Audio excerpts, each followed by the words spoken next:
Hi అండి అందరికీ మన ఛానల్ పేరు రియల్ కంటెంట్ జాబ్స్. ఇంకా ఎవరైనా సబ్స్క్రైబ్ చేసుకోకపోతే ఇప్పుడే సబ్స్క్రైబ్ చేసుకోండి. ప్రతిరోజు కూడా ఇలాంటి జాబ్ అప్డేట్స్ అయితే పొందండి.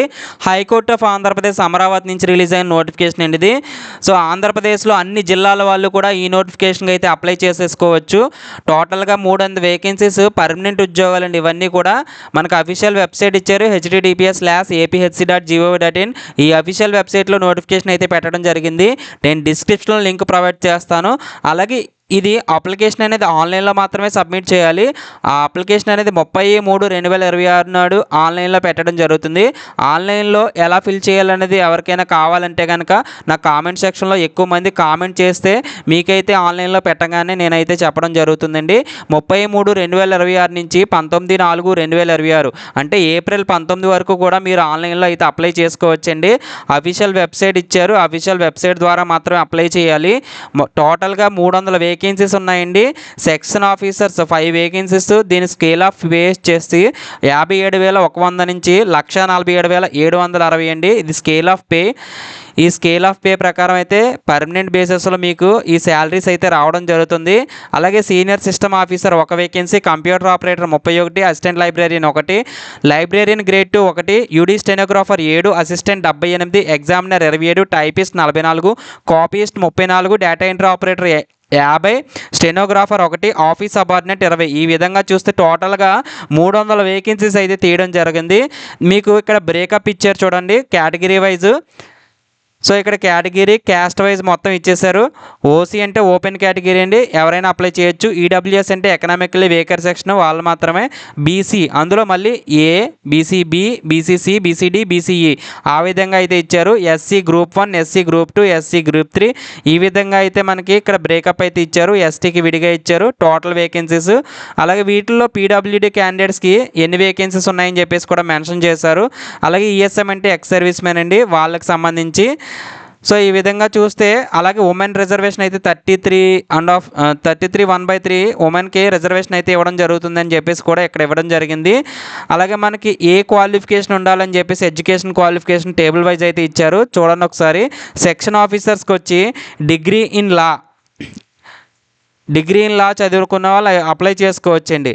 అలాగే ఇక్కడ మనకి సీనియర్ సిస్టమ్ ఆఫీసర్ దానికి సంబంధించి డిగ్రీ ఆఫ్ బీటెక్, అందులో కేటగిరీస్ ఇచ్చారు చూడండి. సిఎస్ఈ, ఈసీఈ, త్రిబుల్ఈ, ఐటీ ఈ కోర్సెస్ చేసిన వాళ్ళు అయితే అప్లై చేయాలి. అలాగే ఎంఎస్సి కంప్యూటర్ సైన్స్ ఉన్నా సరే అప్లై చేసుకోవచ్చండి.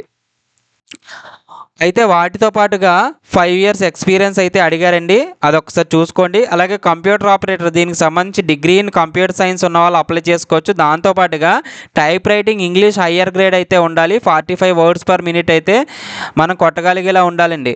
అసిస్టెంట్ లైబ్రేరియన్ దీనికి డిగ్రీ ఇన్ లా, దాంతోపాటుగా బిఎల్ఐసి డిగ్రీ అయితే ఉండాలి, అంటే బ్యాచిలర్ ఆఫ్ లైబ్రరీ సైన్స్ అండి. అలాగే దాంతోపాటుగా కంప్యూటర్ స్కిల్స్ కూడా ఉండాలని చెప్పేసి ఇవ్వడం జరిగింది. లైబ్రేరియన్ గ్రేడ్ 2 దీనికి సంబంధించి డిగ్రీ ఆర్ట్స్ లేదా సైన్స్ లేదా కామర్స్ లేదా లా వీటికి సంబంధించిన కోర్సులు చదివి దాంతోపాటుగా బిఎల్ఐఎస్సి ఉండాలండి డిగ్రీ, అంటే బ్యాచిలర్ ఆఫ్ లైబ్రేరియన్ సైన్స్ అండి. అలాగే యూడీ స్టెనోగ్రాఫర్ దీనికి డిగ్రీ ఇన్ ఆర్ట్స్ లేదా సైన్స్ లేదా కామర్స్ లేదా లా, దాంతోపాటుగా short hand English 120 words per minute అయితే ఉండాలి. దాంతోపాటుగా type writing English higher grade కూడా పాస్ అయి ఉండాలండి, 45 words per minute. అసిస్టెంట్ ఈ పోస్ట్కి సంబంధించి డిగ్రీ ఇన్ ఆర్ట్స్ లేదా సైన్స్ లేదా కామర్స్ లేదా లా ఇవైతే చదివి ఉండాలండి. ఎగ్జామినర్ కూడా సేమ్ క్వాలిఫికేషన్ అయితే ఇవ్వడం జరిగింది. అలాగే టైపిస్ట్కి కాపీస్ట్కి ఇక్కడ సేమ్ క్వాలిఫికేషన్ ఇచ్చారు. అదేంటంటే డిగ్రీ ఇన్ ఆర్ట్స్ లేదా సైన్స్ లేదా కామర్స్ లేదా లా, వాటితో పాటుగా type writing English higher grade 45 words per minute అయితే మనం పాస్ అయి ఉండాలండి టైప్ రైటింగ్.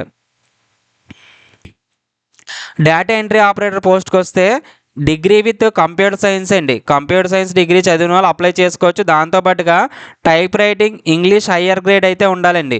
స్టెనోగ్రాఫర్ దీనికి సంబంధించి డిగ్రీ ఇన్ ఆర్ట్స్ లేదా సైన్స్ లేదా కామర్స్ లేదా లా, దాంతోపాటుగా short hand English 80 words per minute అయితే ఉండాలండి. అలాగే type writing English higher grade 45 words per minute ఇది కూడా కంప్లీట్ చేసి ఉండాలి. ఆఫీస్ సబార్డినేట్ దీనికి 7th class పాస్ అయిన వాళ్ళు అప్లై చేసుకోవచ్చు. అయితే ఇంటర్మీడియట్ ఫెయిల్ అయిన వాళ్ళు కూడా అప్లై చేసుకోవచ్చు. అయితే ఎవరైతే హయ్యర్ క్వాలిఫికేషన్ ఉంటారో వాళ్ళైతే అప్లై చేయకూడదని చెప్పేసి ఇక్కడైతే ఇవ్వడం జరిగిందండి. సో ఎవరైతే 7th 10th ఉన్న వాళ్ళైతే అప్లై చేసుకోవచ్చండి. 18 years to 42 years అనేది ఏజ్ లిమిట్ అయితే ఇవ్వడం జరిగిందండి. ఎస్సీ ఎస్టీ బీసీ ఈడబ్ల్యూఎస్ క్యాండిడేట్స్కి 5 years ఏజ్ రిలాక్సేషన్ ఇచ్చారు. అంటే 47 years వరకు అప్లై చేసుకోవచ్చు. పర్సన్ విత్ డిజబిలిటీస్ ఎవరైతే ఉన్నారో వాళ్ళు 10 years వరకు అప్లై చేసుకోవచ్చండి. ఈ విధంగా ఏజ్ లిమిట్ కూడా ఇవ్వడం జరిగింది. ఆల్రెడీ ఎవరైనా ఎంప్లాయీగా వర్క్ చేస్తే నో అబ్జెక్షన్ సర్టిఫికేట్ అయితే సబ్మిట్ చేయాలి. మీకు మెథడ్ ఆఫ్ రిక్రూట్మెంట్ వచ్చి కంప్యూటర్ బేస్డ్ ఎగ్జామినేషన్ అయితే ఉంటుంది. సో ఏ లెవెల్లో ఉంటుంది, ఏ స్టాండర్డ్లో ఉంటుంది, ఏ సిలబస్ ఉంటుంది అన్నది కూడా ఇక్కడ ఇవ్వడం జరిగింది. సెక్షన్ ఆఫీసర్కి డిగ్రీ స్టాండర్డ్లో ఉంటుంది. జనరల్ నాలెడ్జ్, మెంటల్ ఎబిలిటీ, లా ఈ విధంగా క్వశ్చన్స్ అయితే రావడం జరుగుతుంది. సిలబస్ అదండి. అలాగే senior system officer, computer operator, assistant librarian grade 2, UD stenographer, assistant and examiner, typist, copyist and data entry operator, స్టెనోగ్రాఫర్కి డిగ్రీ లెవెల్లో జనరల్ నాలెడ్జ్, మెంటల్ ఎబిలిటీ అయితే ఉంటాయండి. 40 మార్క్స్కి. Office subordinate 10th class qualification ఆధారంగా స్టాండర్డ్లో ఉంటుంది. అయితే దీనికి general knowledge 50 marks, mental ability 30 marks. ఈ విధంగా అయితే కంప్యూటర్ బేస్డ్ ఎగ్జామ్ 80 క్వశ్చన్స్ ఇస్తారు. 80 మార్క్స్ అండి. ఒక్కొక్క దానికి 1 మార్కు. 90 minutes టైం అయితే ఇవ్వడం జరుగుతుంది. ఇక్కడ ఇంగ్లీషు, తెలుగు లాంగ్వేజ్లో ఎగ్జామ్ ఉంటుందండి. మినిమం క్వాలిఫైయింగ్ మార్క్స్ కూడా ఇచ్చారు. ఓసీ ఈడబ్ల్యూఎస్కి 40%, బీసీ 35%, ఎస్సీ ఎస్టీ పీడబ్ల్యూడీకి 30% మినిమం క్వాలిఫైయింగ్ మార్క్స్ అండి. అలాగే ఎవరికైతే స్కిల్ టెస్ట్ ఉంటుందో వాళ్ళకి సెపరేట్గా స్కిల్ టెస్ట్ ఉంటుంది. ఎవరైతే రిటన్ ఎగ్జామినేషన్ పాస్ అవుతారో వాళ్ళకి స్కిల్ టెస్ట్ అనేది కూడా పెట్టడం జరుగుతుంది. Senior system officer, computer operator, UD stenographer, typist, copyist, data entry ఆపరేటర్కి స్కిల్ టెస్ట్ కూడా ఉంటుందండి. స్కిల్ టెస్ట్ ఆధారంగా వాళ్ళని షార్ట్ లిస్ట్ చేయడం జరుగుతుంది. అలాగే ఇక్కడ మెరిట్ మిగతా వాళ్ళకి వాళ్ళ మార్కులు బట్టి అయితే ఇవ్వడం జరుగుతుందని చెప్పేసి ఇవ్వడం జరిగింది. Section officer, assistant librarian grade 2, assistants, examiners and office subordinates వీళ్ళకి రిటన్ ఎగ్జామినేషన్లో వచ్చిన మార్కుల ఆధారంగా అయితే ఇవ్వడం జరుగుతుందండి. ఎగ్జామినేషన్ ఫీజు వచ్చేసి open category and EWS BC వాళ్ళకి 800 రూపీస్, ఈ ఎస్సీ ఎస్టీ పిహెచ్ క్యాండిడేట్స్కి 400 రూపీస్ అనేది ఇవ్వడం జరిగింది. సో ఆ విధంగా అయితే పే చేయాలండి. ఏ పోస్ట్కి అప్లై చేస్తున్నారో మెన్షన్ చేయాలి. ఈచ్ పోస్ట్కి ఈచ్ ఫీజు సెపరేట్గా పే చేయాలని చెప్పేసి ఇవ్వడం జరిగింది. ఆన్లైన్లోనే పే చేయాలని, net bank, credit card, debit card వాటి ద్వారా పే చేయాలి. సో అప్లై చేసిన ముందు ఒకసారి అయితే 1-2 సార్లు వెరిఫై చేయండి. ఇక్కడ ఏ విధంగా అప్లై చేయాలని చెప్పేసి కూడా ఇవ్వడం జరిగింది. సో మీకు అర్థం కాకపోతే నాకు కామెంట్ చేస్తే నేను ఆన్లైన్ అప్లికేషన్ స్టార్ట్ అయినప్పుడు చెప్పడం జరుగుతుంది. హెల్ప్ డెస్క్ నెంబర్లు కూడా ఇచ్చారండి. హెల్ప్ డెస్క్ మెయిల్ ఐడి కూడా ఇచ్చారు. అలాగే వర్కింగ్ అవర్స్ మీరు ఎప్పుడు చేయాలి, ఫోన్ కాల్స్ అనేది టైమింగ్స్ కూడా ఇక్కడ ఇవ్వడం జరిగిందండి. మీకు ఎగ్జామ్ సిలబస్ ఏ విధంగా ఉంటుందని చెప్పేసి ప్రతిదీ కూడా clear cut pin to pin అయితే ఇక్కడ ఇవ్వడం జరిగిందండి. సో మన ఛానల్ నచ్చితే కనుక సబ్స్క్రైబ్ చేసుకొని ఇలాంటి మోర్ వీడియోస్ అయితే మీకు రావడం జరుగుతుంది. థ్యాంక్స్ ఫర్ వాచింగ్ అండి.